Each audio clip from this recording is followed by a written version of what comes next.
책은 시대를 비추고 또 내일을 열어가는 힘이죠. 그 책과 국회가 만나는 특별한 자리, 국회 책마당에 오신 여러분 환영합니다. 안녕하세요, 장혜연입니다. 네, 여러분들의 책 읽는 길이 좀 더 즐거워질 수 있도록 안내해드릴 책 내비게이션 길이길이 김길입니다. 반갑습니다. 포근해진 봄날, 여러분들의 마음에 책으로 더 따뜻해진 시선을 더해드릴 에디터 박혜진입니다. 반갑습니다.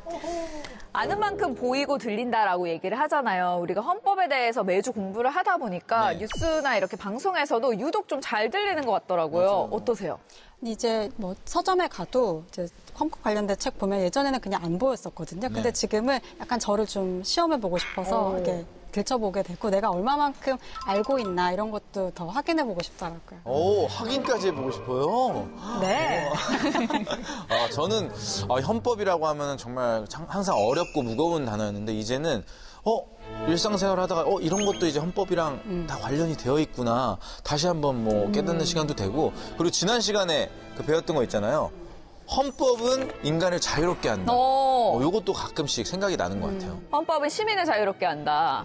죄송합니다. 시민을 자유롭게 한다. 네, 그쵸. 감사해요. 네. 근데 저도 사실 너무 어려웠는데 이 시간을 좀 하면 할수록 그래도 좀 편안해진다, 좀 가까워진다라는 기분이 들기는 하는 것 같아요. 네. 좀 더 쉽게 이해할 수 있는 방법을 찾게 되는 것 같기도 하고요. 맞아요. 우리 다양한 분들이 나와서 이제 헌법에 대해서 얘기해 주실 때 특히 이제 역사랑 함께 이야기를 해주시면은 좀 더 이해가 잘 되기도 하는 것 같아요. 저는 예시가 중요한 것 같아요. 네. 그러니까 구체적인 사례를 보게 되면 훨씬 이해가 잘 되잖아요. 그래서 일상에서 이제 벌어진 사건, 사고라든지 구체적인 사례를 통해서 이렇게 보게 되면은 내가 한번 체험한 것처럼 머릿속에 쏙쏙 들어오는 것 같습니다. 오늘 유독 법률가처럼 입고 오셨네요. 네, 오늘 좀 착장을 그렇게 해봤습니다. 좋습니다. 두 분의 말씀 다 일리가 있는데 그걸 한 번에 함께 볼 수 있는 방법이 있습니다. 바로 인문학으로 헌법을 바라보는 겁니다. 인문학으로 헌법을요? 그게 가능합니까?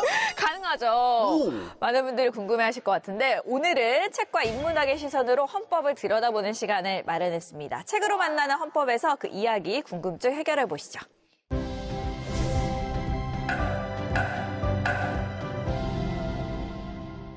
오늘 모신 분은 책과 인문학의 시선으로 우리 사회를 읽어내는 작가입니다. 오늘은 그 시선으로 헌법이 우리 삶과 얼마나 가까운 이야기인지 함께 들여다보겠습니다. 박홍순 작가님과 함께합니다. 어서 오세요. 네, 안녕하세요. 반갑습니다.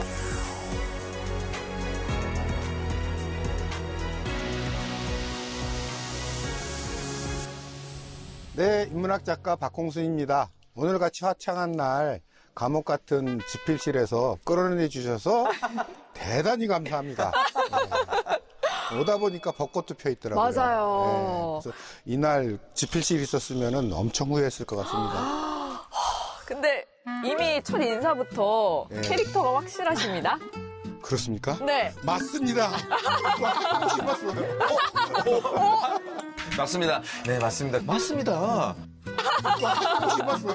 맞습니다. 예. 진짜 센스가 넘치시는데 우리 작가님 인문학의 시선으로 다양한 이야기를 풀어내셨습니다. 헌법에는 언제부터 관심을 좀 갖게 되셨어요? 1980년대 초반에 민주화운동으로 한 1년 감옥에 있은 적이 있어요. 그때 만났던 헌법은 군사정권을 정당화하거나 유지하기 위한 수단일 뿐이었죠.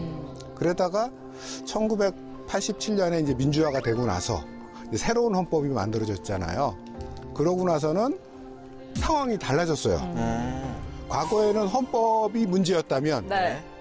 그 다음에는 새 헌법 이후에는 현실이 헌법을 못 따라가는 게 문제가 돼버렸어요. 그만큼 헌법이 괜찮아진 거죠. 그 상황에서는 우리 국민들이 헌법을 잘 이해하고 거기서 내 권리를 찾는 것이 중요해졌다는 생각에서 헌법에 더 많은 관심을 갖게 됐습니다. 우리 지금 이 시간이 책으로 만나는 헌법인데 우리 작가님께서 생각하시는 헌법 한마디로 표현하면 뭘까요? 헌법은 민주주의의 교과서다. 왜냐하면은 아무래도 우리 민주주의라 그러면 떠올리는 게 대의제 선거 절차, 네. 몇 가지 정당제도 이런 걸 떠올리잖아요. 그런데 사실은 대의제는 민주주의를 만들기도 하지만 반대로 가장 극단적인 독재를 만들기도 하다는 점을 독일 나치가 보여줬다고 생각해요. 독일 국민들이 히틀러나 나치당을 투표로 선출한 거니까요. 근데 민주주의는 사실은 그래서 선거 절차보다도 훨씬 확대된 개념으로 봐야 된다고 생각해요. 선거 절차에 더해서 국가의 구성 원리가 어찌해야 되는지, 그다음에 개인과 국가는 권리와 의무에서 어떤 관계를 맺는 것인지, 또 나아가서는 경제적인 성장과 분배의 균형 문제까지 굉장히 폭넓은 개념이고, 헌법에는 뭐 함축적이긴 하지만 이에 대한 인류의 경험과 계약이 담겨 있다는 점에서 훌륭한 민주주의 교과서다, 이렇게 생각합니다.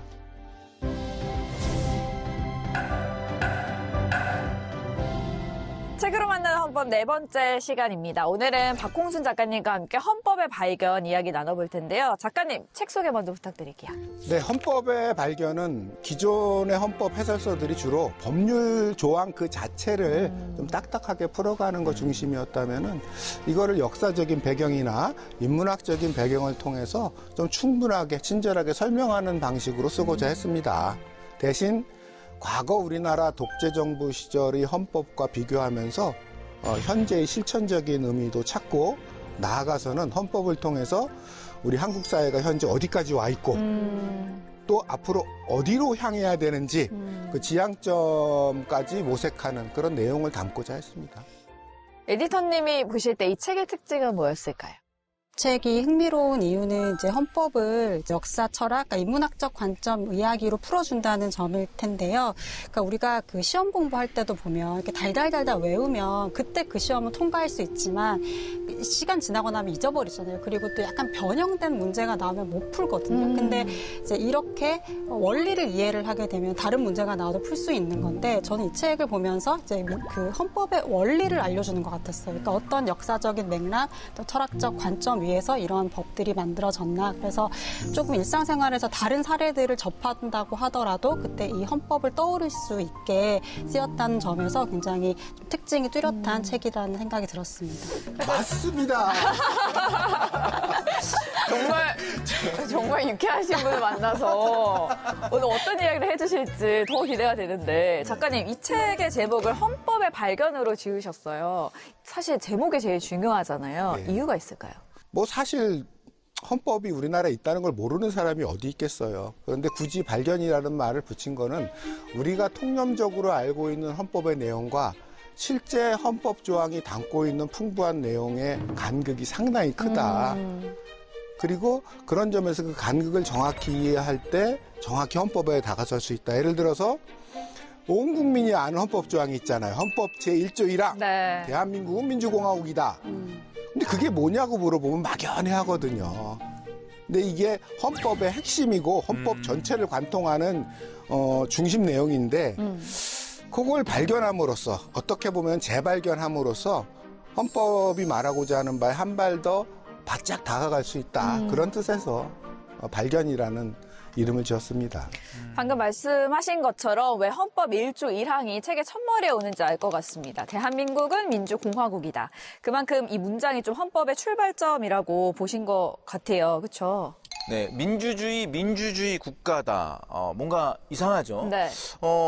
저도 민주공화국은 외웠는데 설명하라고 하면 잘 못하겠어요. 민주까지는 뭐 이렇게 한자 풀이를 하면 설명을 할 수 있을 것 같은데, 공화국 정확하게 어떻게 설명할 수 있을까요? 일단 민주공화국은 합성어잖아요. 민주주의 플러스 공화국.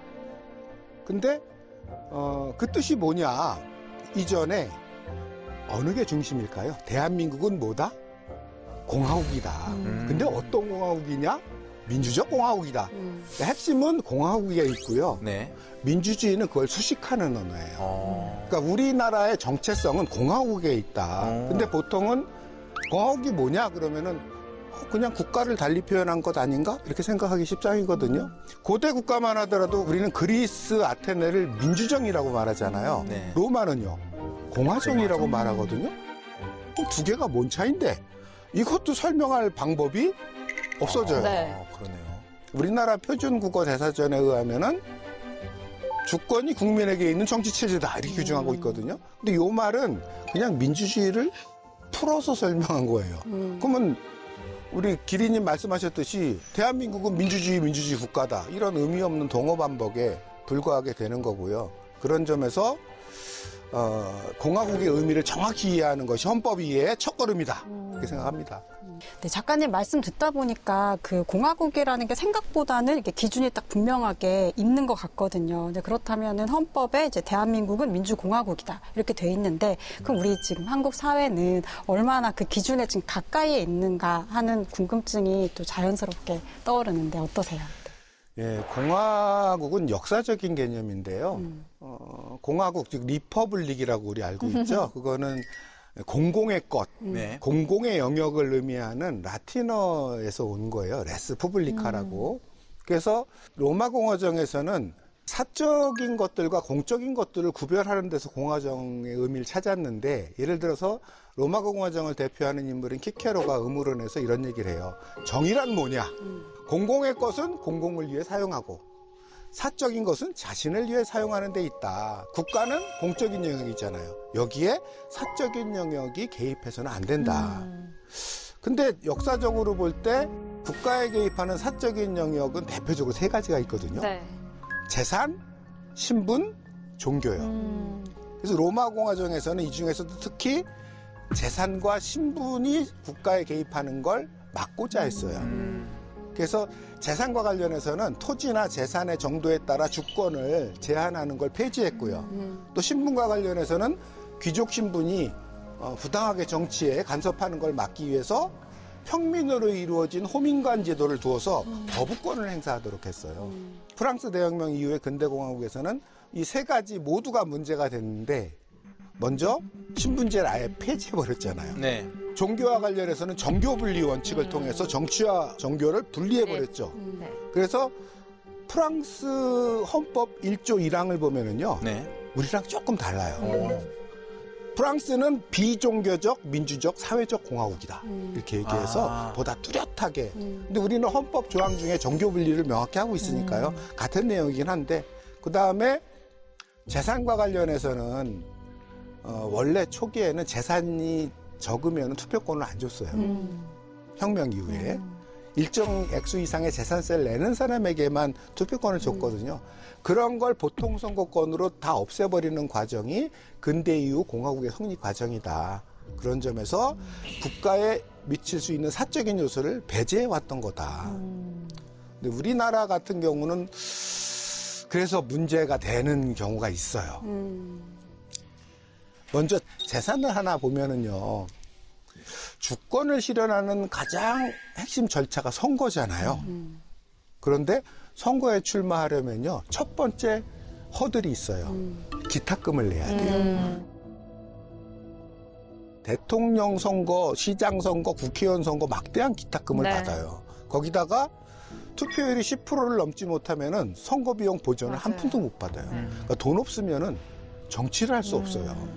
그럼 이게 공화국이 맞는 거냐? 이 문제가 당연히 생기고요. 그런 점에서 대한민국이 지금 공화국이 맞느냐? 이렇게 의심을 품을 때 비로소 우리는 헌법이 우리에게 준 권리를 행사하고 있는 거고 헌법에 맞게 현실을 바꿔나갈 힘이 생기는 거다. 이렇게 생각합니다. 이어서 또 작가님이 강조하신 부분이 있는데요. 바로 기본권의 본질적 내용은 제한할 수 없다라는 대목입니다. 헌법 37조와도 연결되는 내용인데 책의 좀 내용을 기리 씨가 읽어주시죠. 국민의 자유와 권리는 헌법에 열거되지 아니한 이유로 경시되지 아니한다. 국민의 모든 자유와 권리는 국가 안전보장, 질서유지 또는 공공복리를 위하여 필요한 경우에 한하여 법률로서 제한할 수 있으며 제한하는 경우에도 자유와 권리의 본질적인 내용을 침해할 수 없다. 네. 무슨 말인지 모르겠습니다. 맞습니다. 네, 한번 저만 그러진 않을 것 같은데 한번 좀 설명해 주실 수 있을까요? 한국 사회는 아무래도 개인보다는 국가를 우선하는 국가주의적 정서가 굉장히 좀 강한 사회예요. 그러다 보니까 국가가 필요하다고 하면 얼마든지 개인의 자유와 권리를 제한할 수 있다라는 왜곡된 시각이 상대적으로 좀 널리 퍼져 있는 사회거든요. 그런데 헌법은 기본권의 본질적인 내용은 침해할 수 없다라고 규정하고 있잖아요. 그러면은 그 본질적인 내용이 무엇인지를 알을 때 우리 권리를 찾거나 지킬 수 있는 게 될 텐데요. 헌법 10조에 그 근본적인 내용에 대한 조항이 들어있어요. 행복을 추구할 권리. 그렇죠. 맞습니다. 그 다음에요. 하나 더 있습니다. 그리고 인간의 존엄과 존엄. 가치를 아, 갖는다. 맞아.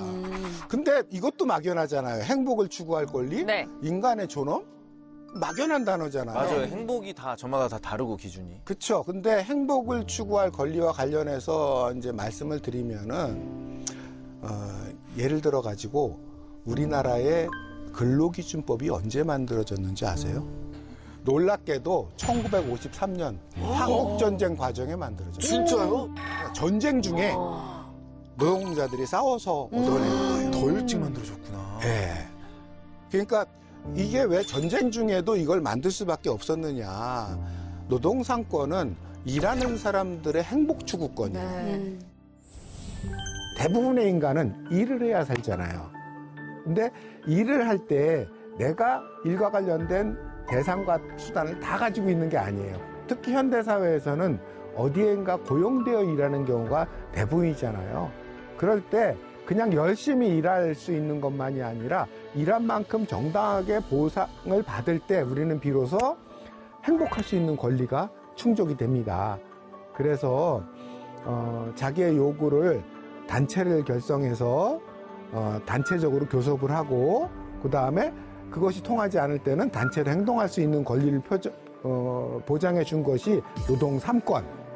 일하는 사람들이 최소한 행복할 수 있는 권한을 사회적으로 보장하는 그런 장치가 근로기준법이라고 할 수 있기 때문에 심지어 전쟁 중이라 하더라도 그 일하는 사람들의 권리를 우리 사회가 보장하지 않을 수 없었다라는 점에서 불가침의 권리, 어떠한 상황에서도 침해할 수 없는 권리의 근본적인 내용에 해당한다 이렇게 생각합니다. 그 다음에 인간의 존엄, 이것도 막연하죠. 네. 인간의 존엄에 대해서도 헌법이 규정하는 내용이 있어요. 제일 대표적인 것이 신체의 자유예요. 그 다음에 양심의 자유예요. 네. 그럼 신체의 자유에 대해서 이제 살펴보자면 신체의 자유에 뭐가 있느냐? 체포, 구금, 그 다음에 압수수색 등은 법률에 의해서만 이루어져야 된다. 그 다음에 어떠한 경우에도 고문이나 강제노역은 금지한다. 뭐 이런 것들을 헌법이 갖고 있거든요. 그 다음에 강제노역 그러면 낯설잖아요. 아, 노예제 사회도 아닌데 우리나라에 무슨 강제노역이 있을까 싶잖아요. 교도소 재소자들에게 노역을 시키는 건 알죠. 노동. 네. 아, 물론 다른 나라도 대부분 노동을 시킵니다. 근데 국제 기준이 있어요. 이게 강제노역이 아니려면은 두 가지 전제 조건을 충족시켜야 돼요. 하나는 재소자 자신의 자발적인 선택에 의한 노동일 것. 두 번째가 그 노동에 대해서 최저임금을 보장해 줘야 할 것. 이 두 가지가 충족되지 않으면은 강제노역. 그렇죠. 근데 우리는 이걸 충족하고 있지 못하다는 점에서 과연 한국 사회에서 강제노역이 사라진 거냐? 의문을 품고 고민해봐야 될 문제라는 거죠. 그런 점에서 기본권의 본질적인 내용이 뭔지를 구체적으로 이해하는 게 중요하다 생각합니다.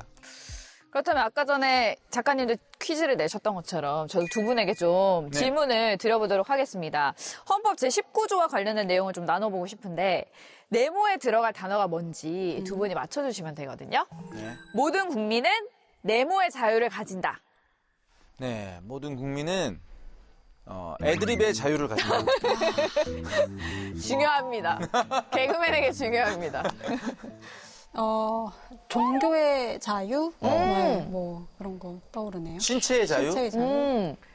정답은 작가님이 말씀해 주시죠. 신체 자유는 좀 아까 12조라고 말씀드렸고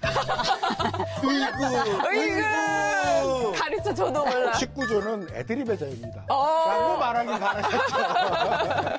애드립의 자유는 아니고요. 네.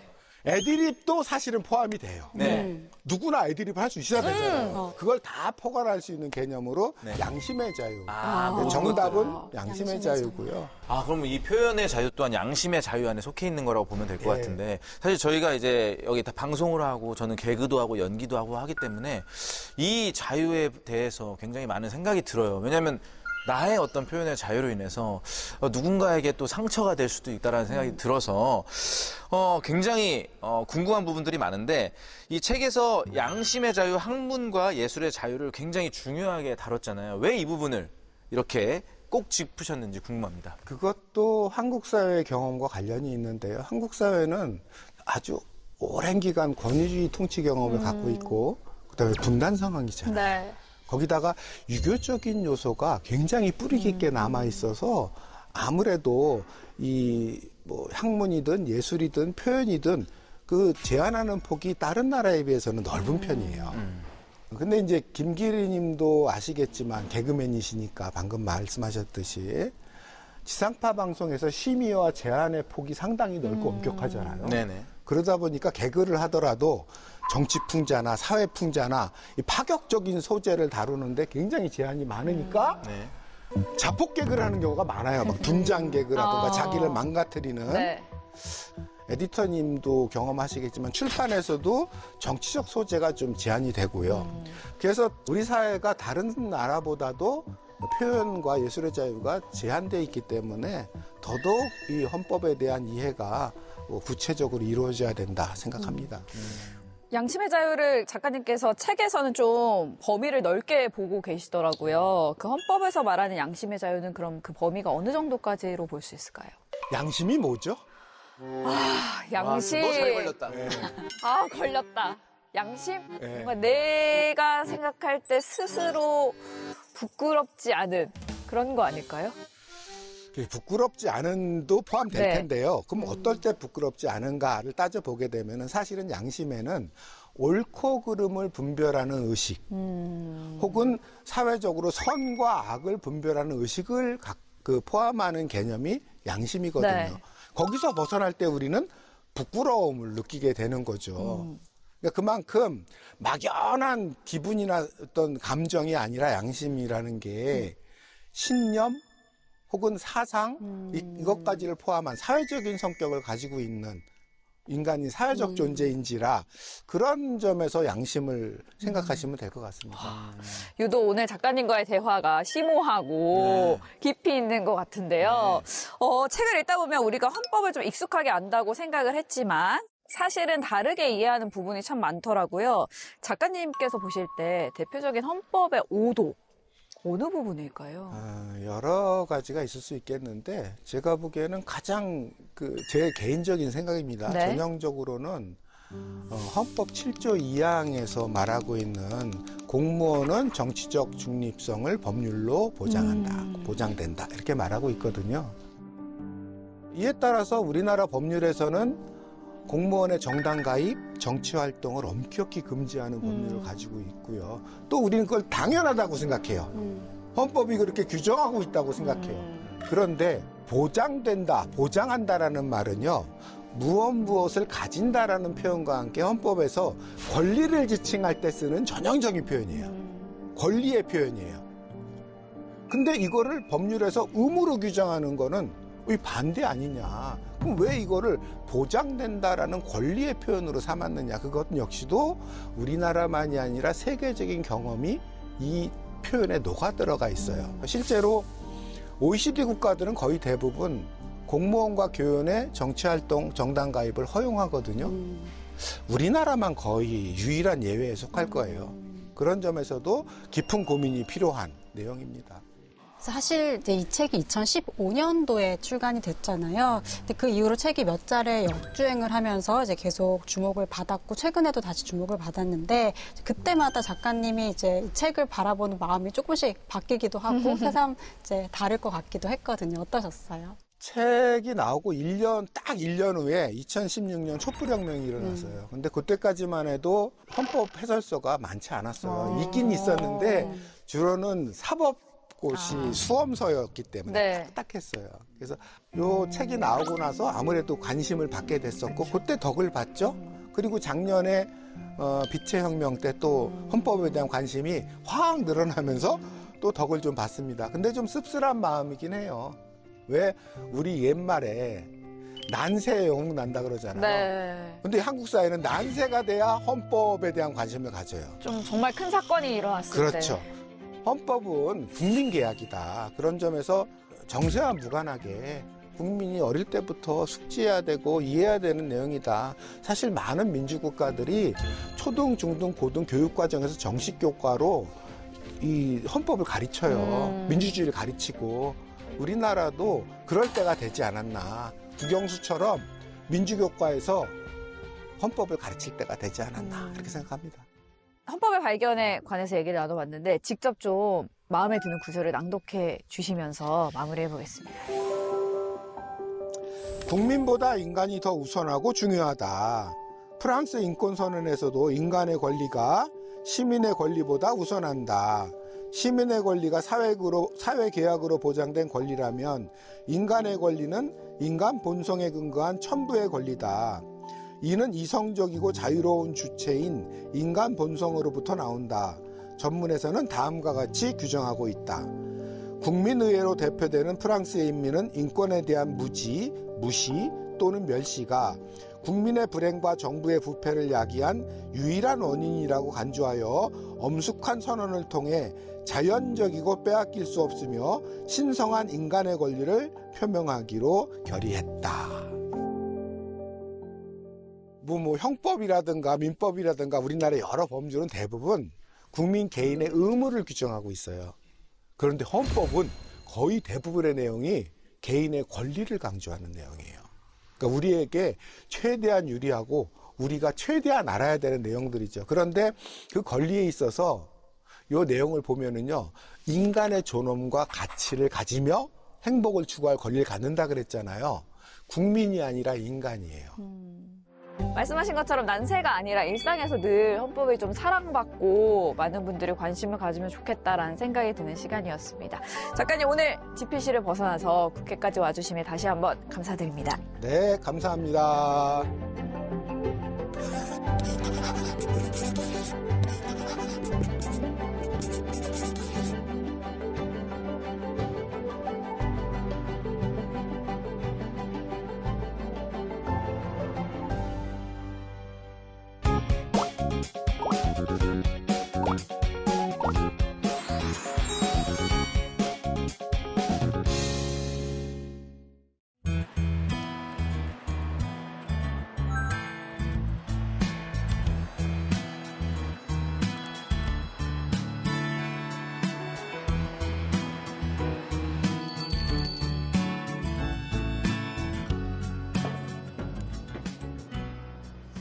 네, 이곳은 많은 대학교가 자리하고 있는 동네입니다. 성북구인데요.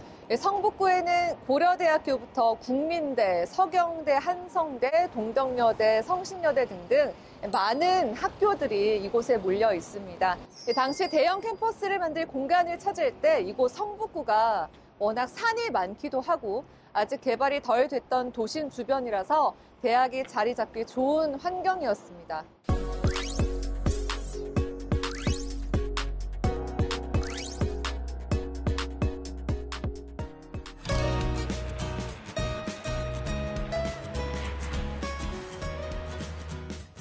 성북구에서도 동선동에 있는 책방에 가보려고 하는데요. 동선동에는 성신여대가 있어요. 1980년대 이곳에 지하철역이 개통되면서 학생과 직장인들을 중심으로 한 상권이 형성됐는데요.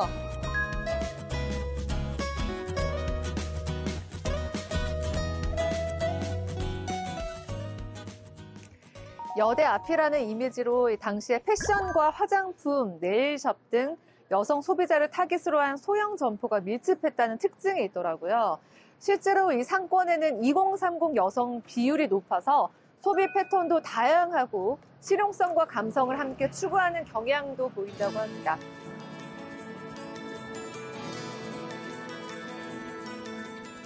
지금 찾아가는 책방을 운영하는 책방지기도 여성분이라고 하는데요. 이 동네에 어떤 추억을 지니고 있을지 궁금해지네요.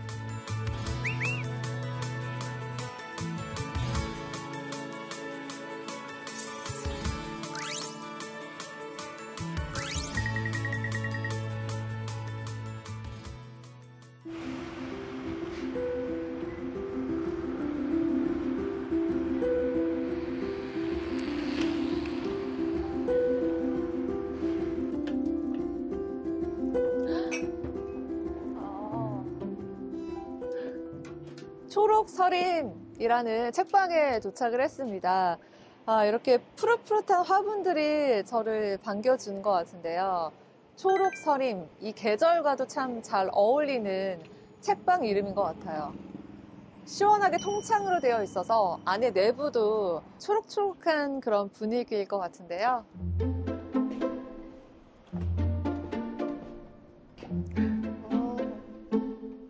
여기 확실히 내부가 좀 푸릇푸릇한 그런 분위기네요. 초록색 벽면으로도 꾸며져 있고 숲속을 연상케 하는 이런 그림들도 보이고 엽서 같은 이런 사진들도 이런 책방 분위기하고 되게 잘 어울리는 것 같은데요.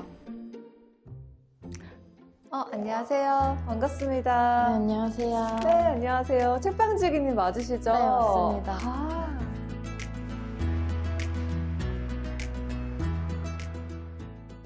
여기 분위기가 되게 푸릇푸릇하네요. 이런 인테리어하고도 잘 어울리는 것 같고 무엇보다 초록서림이라는 책방 이름이 되게 예쁜 것 같은데 직접 지으신 거예요? 네, 제가 직접 지었어요. 무슨 뜻이에요?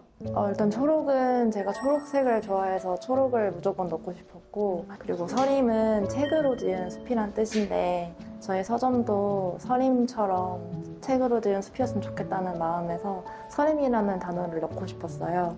그래서 초록서림으로 짓게 되었습니다.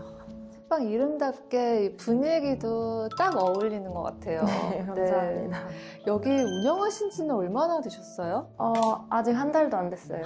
한 네. 달도 안 됐어요? 네. 그 한창 지금 바쁠 때 아닌가요? 그죠? 바빴으면 바쁘시죠? 좋겠어요. 근데 이것저것 많은 것들을 또 막 기획하시기도 네. 하고 또 인테리어도 또 신경 쓰시느라 바쁘셨을 것 같거든요. 네. 원래 책 보는 걸 좋아하세요? 네, 엄청 좋아합니다. 보통 제가 책방 오면 항상 물어보는 질문이 어쩌다가 책방을 차리게 되셨냐라는 질문이거든요. 네. 원래는 제가 전기과를 전공을 했었어요. 근데 전기과를 전공한 거와 다르게 항상 친구들이 넌 전기과 나왔는데 마음은 문학소녀다 항상 그런 말을 했었거든요. 그때도 책을 좀 많이 읽기도 했고 그래서 저는 과학을 엄청 좋아하거든요. 지금 보시면 곳곳에 과학 문학이나 과학자분들이 쓰신 에세이들이 되게 여기저기 숨어 있어요. 여기저기 뿌려져 있는데 일단 제가 제일 좋아하는 건 여기 있는 코스모스고요. 칼세건 코스모스 책이 이렇게 크게 이렇게 큰 양장본으로 책은 제가 처음 봐요. 양장본으로 나온 걸 제가 일부러 데려왔어요. 왜냐면 다들 종이책으로 읽는 네. 거는 다 있으실 것 같아서. 많은 분들께서 읽다가 좀 자주 포기하시는 책이기도 한 코스모스 네. 책이 이렇게 크게 있어요. 네, 저는 코스모스를 2회독했거든요. 한 번도 잠들지 않고 막 들뜬 마음으로 설레는 마음으로 2회독을 막 했었던 기억이 있어요. 설레는 마음으로 읽으셨다고요? 네. 약간 벽이 느껴지네요.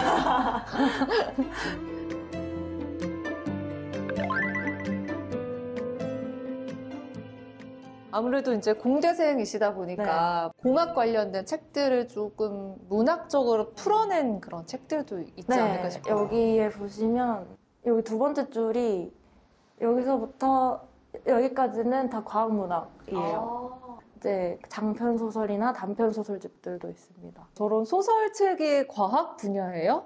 네. 여기 보시면 오. 과학문학이라고 적혀 있어요.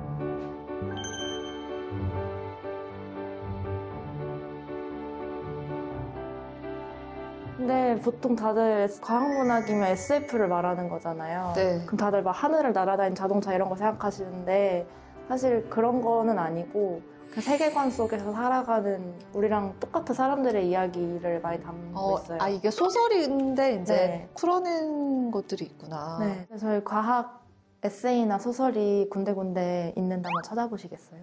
네, 한번 제가 혼자 네. 탐색하면서 찾아볼게요. 네.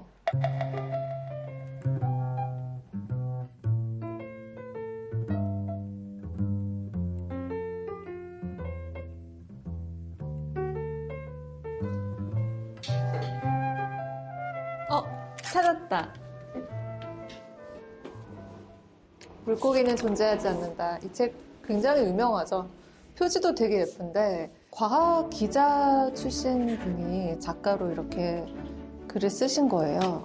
이것도 갈 수 없지만 알 수 있는 일단 지구, 우주라는 단어가 써져 있기 때문에 이거는 분명한 과학 소설책. 군데군데 이런 이공계열의 책들을 또 이렇게 찾아볼 수 있는 게 여기의 매력인 것 같아요. 그리고 이런 과학 분야의 책들이 다양한 분야로 풀어쓴 재밌는 그런 분야의 책들이어서 읽기에 되게 재밌을 것 같아요.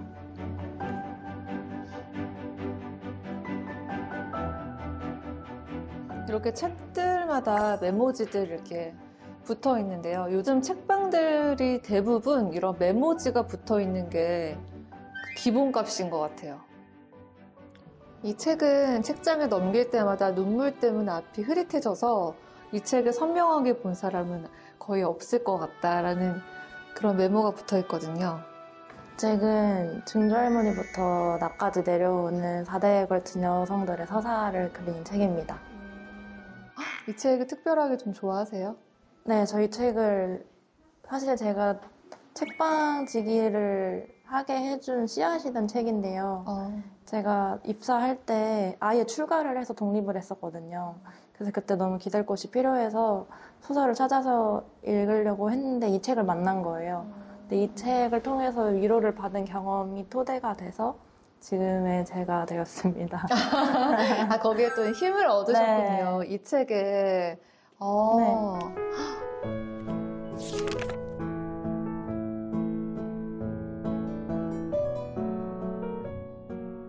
확실히 소설을 좋아하시는 것 같아요. 네, 그죠? 맞아요. 소설을 왜 좋아하세요? 저는 에세이보다 소설을 훨씬 한 100배 더 좋아하는 편이거든요. 네. 사실 에세이는 좀 자전적인 내용을 적기 때문에 직접적으로 느껴지는 반면에 소설은 조금 우회해서 가는 내용이잖아요. 그래서 저는 다른 사람으로 살면서 제 삶의 지평을 넓혀가는 느낌이 소설이 더 좋아서 소설을 더 자주 읽고 더 훨씬 좋아합니다. 약간 좀 다른 세계에 갔다 온 네. 그런 기분도 들고 그게 소설의 매력이기도 하죠. 맞아요. 또 소개해줄 만한 그런 코너가 있을까요? 저는 여기에서 주로 에세이를 주로 에세이나 다뤘지만 좀 장르가 다양한. 다양한. 네. 근데 여기는 정말 진짜 딱 소설만 모아놓은. 네, 맞습니다. 여기 코너. 딱 소설만 모아놓은 코너. 제가 아끼는, 가장 아끼고 아끼는. 가장 베스트. 네, 제 마음속에서 네. 가장 아끼는 책, 소설만 모아놓은 곳이고요. 여기는 약간 메모지 글씨체가 좀 다른데요? 다른 분이 쓰신 건가 봐요. 네, 그래서? 맞습니다. 저희 예비신랑이 큐레이션한 공간인데요. 저보다 책을 훨씬 많이 읽어요. 살면서 800권 넘게 책을 읽어서 덕분에 저희 책방에 책의 종류가 훨씬 다양해졌으니까 확실히 네. 이런 부동산 투자 민법 책도 네, 있고 맞습니다. 책 읽는 걸 두 분 다 너무 좋아하시는 네, 독서 모임에서 만났어요. 아 그래요? 네. 근데 이제 좀 좋아하는 장르는 조금 달라요. 다르긴 하지만 네. 그래서 더 이야기할 거리가 되게 많을 것 같아요. 맞아요. 그죠? 그게 저희의 취미. 네.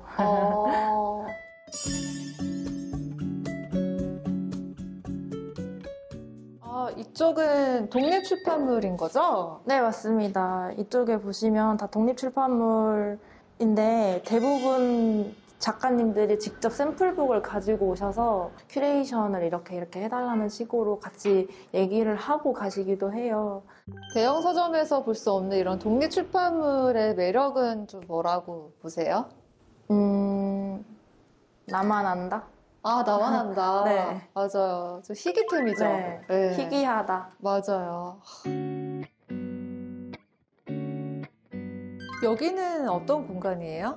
네, 여기서는 보통 책을 구매하신 분들이 독서를 하거나 아니면 모임을 진행했을 때 이 공간에서 진행을 합니다. 아까 보니까 리딩 파트라고 이렇게 붙어 있더라고요. 저거는 뭐예요?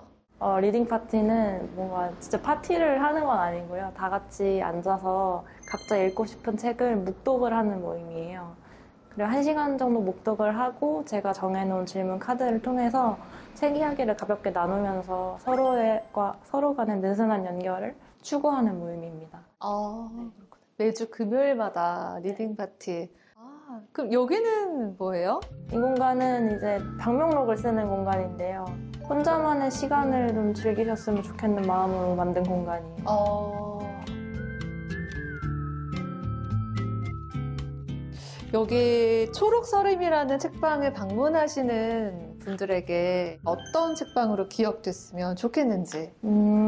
저는 자주 오고 싶은 서점이면 좋겠어요. 여기에 머무르면서 내 마음을 좀 들여다보고 책과 가까워지는 시간을 자주 가지고 싶은 그런 서점이 됐으면 좋겠습니다. 글씨 되게 잘 쓰신다. 훌쩍 초록서림을 찾아주세요. 언제든 반갑게 맞아드리겠습니다. 행복한 일이 가득하시길. 오늘 이렇게 초록서림이라는 책방지기님과 함께 여기 둘러봤는데요. 이곳은 책방지기님이 공대생 출신이셔서 이공계열의 책들만 있을 줄 알았는데 소설이나 에세이, 정치, 굉장히 다양한 분야의 책들을 섭렵하고 계십니다. 그래서 부담 없이 누구나 즐길 수 있는 그런 공간이 될 수 있을 것 같고요. 무엇보다 오픈한 지 얼마 안 된 책방이니까 앞으로 많은 분들이 이곳에 방문하셔서 푸릇푸릇한 그런 초록의 빛을 담아갈 수 있는 그런 시간이 되었으면 좋겠습니다.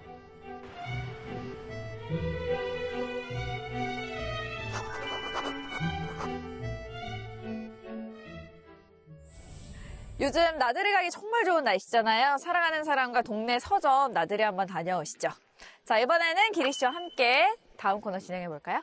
과거 베스트셀러 차트를 다시 펼쳐보는 책으로 하는 시간여행. 기리기리 기억되고 기리기리 잊히지 않는 그때 그 책 시간입니다. 두 분 휴대전화 통화 연결음 어떻게 해놓으셨나요 혹시? 전 진짜 거짓말 안 하고 기본음. 그걸 너무 좋아해요. 잘 들려요. 기본음이 뭐죠? 그냥 따르릉 따르릉 이런 거요. 저도 그냥 그 소리인 것 같아요. 우리 두 분은 담백하시군요. 네. 그런데 예전에는 오히려 기본음이면 더 어색하던 시절이 있었습니다. 그때는 친구한테 전화를 걸면 취향이 바로 드러났잖아요. 그때는 친구한테 전화 걸면 그때 유행하고 있던 음악이 정말 한 3명이 2명은 겹쳐서 나왔고 막 그랬었거든요. 지금도 기억나는 게 벌써 1년. 막 들려왔던 기억이 나네요. 근데 사실 저도 어렸을 때는 되게 자주 바꿨었어요. 그래서 그때는 전화 거는 재미도 있었습니다. 전화하면은 상대방 취향이 바로 들리니까 얘가 요즘 이런 노래를 좋아하나 보다 하면서 취향을 알 수 있었거든요. 그리고 노래만 있었던 게 아닙니다. 이런 것도 있었어요. 잠시만 기다려주세요. 지금 전화 받으러 뛰어가고 있습니다. 전화해줘서 고마워요. 잠시만 기다려주세요. 맞아요. 그런 애교 섞인 톤. 근데 네. 이런 멘트만 있었던 게 아니라 연예인 목소리도 있었어요. 그래서 내가 원하는 연예인의 목소리가 나오도록 할 수 있었던 거죠. 네. 이 사실 컬러링은 벨소리 다음으로 등장한 휴대전화 꾸미기 문화였는데요. 벨소리로 취향을 보여주던 사람들이 이제는 전화 연결음으로 취향을 들려주기 시작한 겁니다. 그리고 이 통화 연결음 서비스 우리나라에서 세계 최초로 시작됐다는 거 아십니까? 와, 진짜요? 네. 전혀 몰랐어요, 이거는. 몰랐어요? 이 전화 거는 사람에게는 노래가 들리고 또 취향이 드러나던 시절의 기억이 새록새록 나는데요. 오늘은 통화 연결음 문화가 대중적으로 확산되기 시작했던 바로 그때 2002년 4월로 가보겠습니다. 자, 최순우 선생님의 무량수전 배을림 기둥의 기대서설을 시작으로 연탄길, 그만턴 싱하는 누가 다 먹었을까 등 국내 작가들의 작품도 보이고요. 가스통 루루의 오페라의 유령, 미치 앨범의 모리와 함께한 화요일까지 익숙한 저자들과 제목들이 많이 보이는데요. 눈에 들어오는 책이나 작가 있으세요? 제가 이때 초등학교 6학년이었거든요. 책을 열심히 읽었나 봅니다. 모르는 책이 하나도 없고요. 그리고 가장 좋아했던 게 12의 모리와 함께한 화요일. 이 제목부터 좀 특별하죠. 이 책은 미치 앨범 작가가 쓴 에세이입니다. 형식은 인터뷰처럼 스승과 제자가 만나서 삶에 대해 이야기를 나누는 내용인데요. 죽음을 앞둔 스승 모리와 제자 미치가 사랑, 관계, 죽음, 삶의 의미 같은 주제를 하나씩 짚어가면서 우리 삶에서 진짜 중요한 게 뭔지를 돌아보게 만드는 이야기입니다. 근데 왜 수요일도 아니고 목요일도 아니고 화요일이었을까요? 네, 그것은 바로 죽음을 앞둔 스승 모리와 저자이자 제자인 미치가 만난 게 매주 화요일이었기 때문입니다. 대학 시절 은사였던 모리 교수를 다시 찾은 뒤 미치 앨범이 매주 화요일마다 찾아가서 이야기를 나눴고요. 그 시간이 쌓이고 쌓여서 이 책이 된 겁니다. 제목이 감성적인 표현이 아니라 두 사람의 실제 약속이었던 셈이죠. 네, 그래서 더 특별하게 읽히는 것 같아요. 이제 누군가의 마지막 시간을 지켜보는 사실적인 기록이기 때문에 자기적이지 않은 거죠. 결국에는 또 살아있는 사람이 어떻게 살아야 되는지를 차분하게 묻고 있는 책인데 그 방법이 죽음을 통해서라는 게 가장 인상적인 것 같습니다. 죽음을 이야기하고 있지만 궁극적으로는 제 삶을 어떻게 하면 더 진실되게 또 진하게 살 것인가 하는 대답을 들려주는 거죠. 근데 특히나 2002년에 사랑받았던 이유가 있을까요? 무엇보다 당시 독자들에게 성공보다 중요한 게 뭘까? 그리고 관계와 삶의 의미는 뭘까? 이런 질문을 조용히 던지는 그런 책이었거든요. 딱 위로와 성찰이 필요하던 시기에 독자들 마음을 제대로 건드린 거죠. 네, 맞습니다. 이 책은 큰 사건이나 자극적인 서사로 승부하는 책이 아니고요. 이제 읽은 사람이 또 다른 사람에게 선물하거나 이제 추천하는 식으로 전형적인 입소문형 베스트셀러가 된 책입니다. 한때 반짝 읽고 끝나는 책이 아니라 이제 세대를 넘어서 계속 읽히는 이제 스테디셀러가 된 셈이죠. 독자들의 마음에 그리고 기리 씨 마음에 남았던 문장 하나 들어볼까요? 아, 이런 말이 나옵니다. 서로 사랑하지 않으면 멸망하라. 사랑하지 않으면 멸망하라. 네, 멸망하실 겁니까? 자주 멸망했네요. 네, 결국 이 모리와 함께한 화요일은 삶의 끝에서야 비로소 보이는 가장 중요한 가치가 이 사랑과 관계라는 걸 들려준 책이었던 것 같습니다. 네, 2002년 4월 서점가를 뜨겁게 달군, 정말 말 그대로 뜨겁게 달군 이름과 비슷합니다. 가스통 루르의 오페라의 유령입니다. 근데 사실 이거는 그 유명한 노래가 딱 떠오르는 것 같아요. 맞습니다. 오페라에 유령하면 하얀 가면과 함께 울려 펴지는 강렬한 음악이 먼저 떠오르죠. 이 작품은 무려 1910년에 발표된 소설인데요. 파리 오페라 극장을 배경으로 얼굴을 가린 채 천재 음악가 유령과 젊은 소프라노 크리스틴 사이에서 벌어지는 비극적인 사랑 이야기를 담은 작품입니다. 좀 놀라운 게 2002년이 뮤지컬이 좀 열풍이었던 때라고 해요. 오, 맞습니다. 가장 큰 이유는 바로 뮤지컬 열풍이었는데요. 2001년부터 이어진 내한 공연이 24만 명의 관객을 모으면서 엄청난 화제를 모았습니다. 그러다 보니까 자연스럽게 원작은 어떤 이야기야? 하고 책을 다시 찾는 독자들이 늘어난 거죠. 그 에디터님, 이런 경우가 있잖아요. 공연이나 영화 때문에 원작 책이 다시 좀 주목을 받는 경우. 종종 있어요. 이 오페라의 유령은 이제 대표적인 컨텐츠 역주행 사례라고 볼 수 있는데요. 이제 뮤지컬이라든지 영화 그리고 공연이 인기를 끌 때마다 이제 원작 소설도 함께 다시 읽히는 그런 구조입니다. 특히 2000년대 초반에는 뮤지컬이 대중적으로 굉장히 확산하고 있던 그런 시기였어요. 그래서 오페라의 유령이 그 중심에 있었던 작품이라고 볼 수 있습니다. 그렇다면 이 책만의 매력은 뭐예요? 이 책만의 매력은 바로 단순한 공포 이야기가 아니라는 점인데요. 주인공 소프라노 크리스틴은 유령을 무서운 존재가 아니라 자신에게 음악을 가르쳐준 음악의 천사라고 믿습니다. 하지만 유령은 그녀를 사랑하면서도 자신의 방식으로 붙잡으려 하고요. 그래서 이 이야기는 사랑이면서 동시에 집착이기도 한 굉장히 비극적인 관계를 그린 작품입니다. 그래서 지금까지도 단순한 고전이 아니라 계속 새롭게 해석되고 재창작되는 작품으로 꾸준히 사랑받고 있는 작품입니다. 2002년 4월 베스트셀러 1위입니다. 최순우 선생님의 무량수전 배울림 기둥의 기대서서입니다. 제목이 참 시적이죠. 네, 제목부터 굉장히 시적인데 이 책은 1994년 출간된 책으로 전 국립중앙박물관장을 지낸 미술사학자 최순우 선생의 글을 전집에서 선별해 엮은 단행본인데요. 회화, 도자, 건축 등 한국 미술 전반을 다룬 120여 편의 글이 담겨져 있습니다.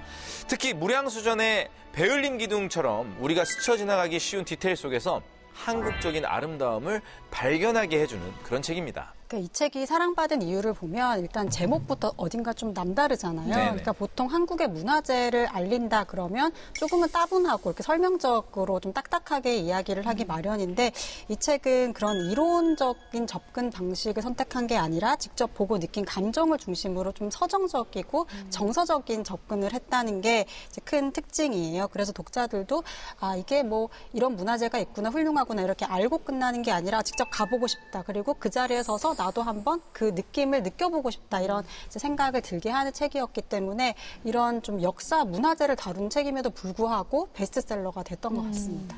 어떤 건물이고 또 기둥은 어떻게 생겼는지도 좀 설명을 해주잖아요. 네, 설명이 나오죠. 하지만 이 책은 정보를 전달하기보다는 어떻게 바라볼 것인가를 더 중요하게 다루는 책입니다. 참고로 이 무량수전은 경북 영주 부석사에 있는 건물로 국보 제18호로 지정돼 있고요.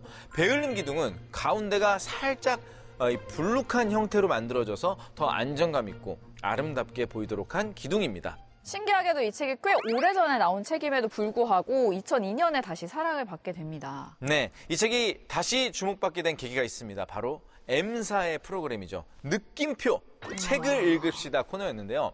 이 책이 방송에서 소개되면서 우리 문화유산을 이렇게 바라볼 수 있구나 하는 관심이 확 퍼지게 됐습니다.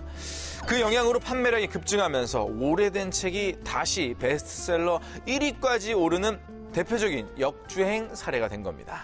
그 당시에는 그 느낌표 채널에 나오면 책이 다 잘 됐잖아요. 진짜 어마어마한 인기를 누렸는데 좋은 책은 시대를 가리지 않는다는 걸 보여주는 것 같습니다.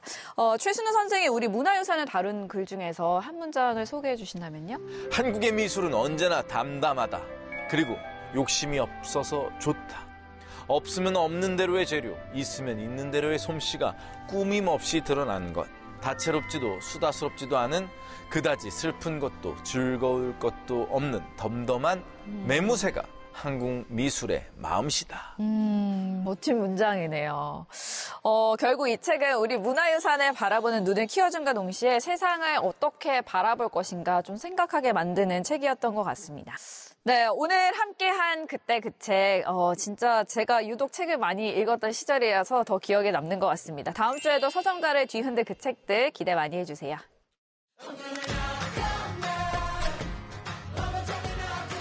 It starts with one step. There's no telling where the wind goes next. Yeah, dumb luck is a losing bet. I still remember that. The first cut's the deepest, first hill's the steepest. Won't let my weakness tear me to pieces. Write my story in blood, sweat, and tears. It all starts here. Stop, wait, nice to know you. When they ask me to sell my soul, well, I'd rather be in control and lose. Running this town in my own damn shoes. Don't just stare, come on over. No need to be scared, unaffected by the way we bear. Competition, you better beware. I'm gonna not come back. Mama tell me not come back. 오늘 준비한 소식은 여기까지입니다. 다음 주에 더 색다른 책 이야기로 돌아올게요. 책에 있어 행복한 시간. 책으로 일상의 아름다움을 발견하는 시간. 국회 책마당. 다음 시간에 또 만나요.